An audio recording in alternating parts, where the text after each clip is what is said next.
Snow fell relentlessly over the small Bavarian village of Damerung, blanketed with crooked rooftops and cobbled streets in an ethereal white. It was Christmas Eve, and the villagers, cloistered in their homes, feigned cheer with their candles and songs.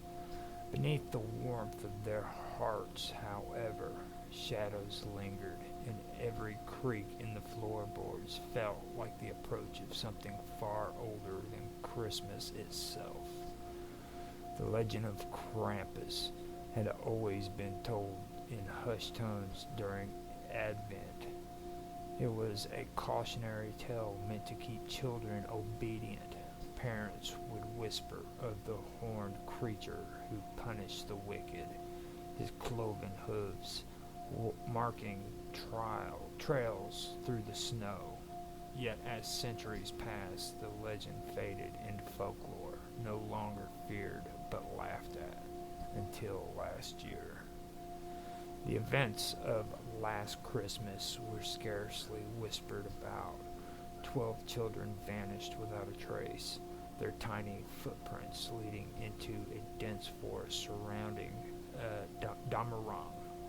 No search parties returned. Some claimed to hear strange howls in the wind or on the wind, while others reported glimpses of a horned figure in the shadows. This year, however, the villagers dared not speak of it. To acknowledge the horror was to invite it back. Among the villagers, none were unnerved as the widow Greta. The previous year, her only daughter, Annalise, had been one of the 12. Greta's once vibrant face was now sunken, her hands trembling as she clutched her rosary. She had warned the others to forego their celebrations, to extinguish their lights, and hold no carols. He thrives on joy, she said. She had whispered to the baker, on the mockery of holy days, but her warnings fell on deaf ears. That evening, as Greta stared into the flames of her dying hearth, a sound drifted through the howling wind, the low, haunting chime of bells. Her heart seized, for these were no merry bells. They carried a malevolence. Each toll resonated with dread. She peered out her frost-covered window and saw only the snow swirling in the dark. But Greta was not the only one to hear them. Across the village, children stirred in their beds, their eyes wide with fear. Claus, the blacksmith's son, bolted upright, clutching his blanket as a shadow passed under his door.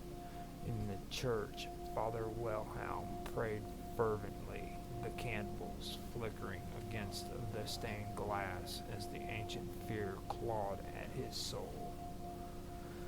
In the forest beyond Damarang, something stirred.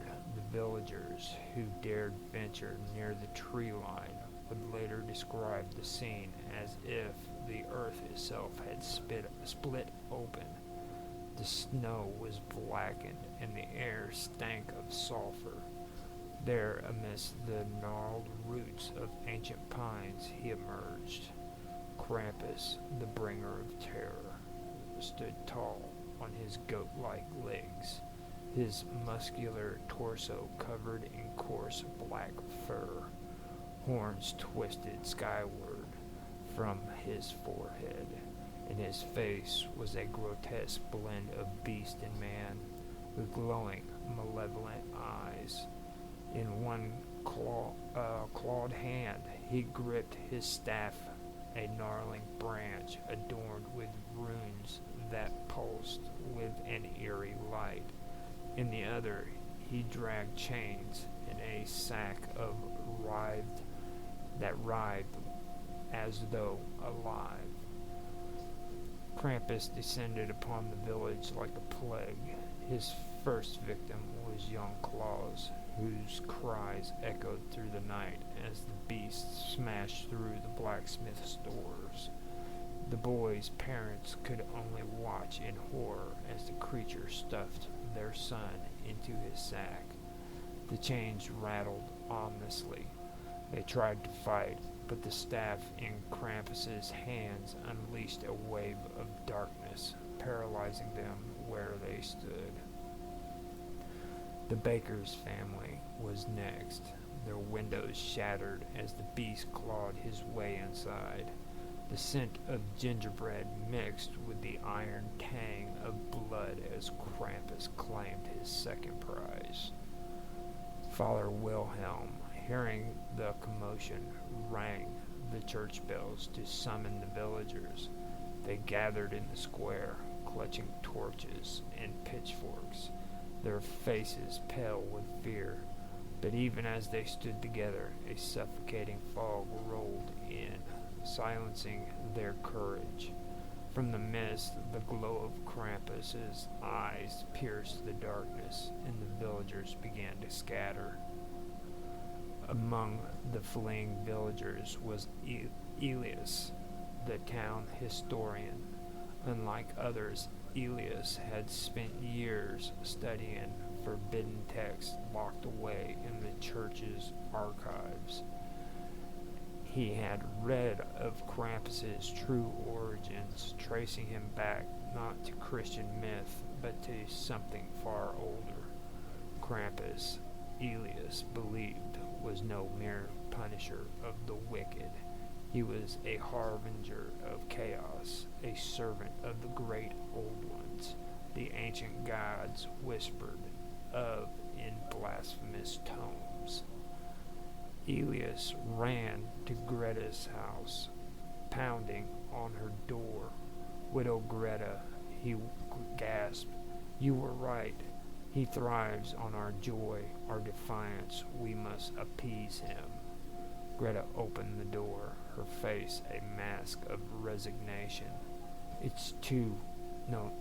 is too late," she said, her voice hollow. "We mocked the old ways, and now we pay the price."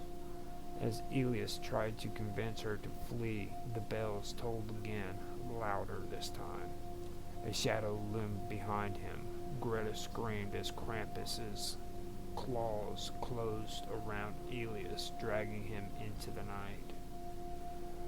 The villagers sought refuge in the church, huddled together as Father Wilhelm recited prayers, but the holy ground offered no sanctuary.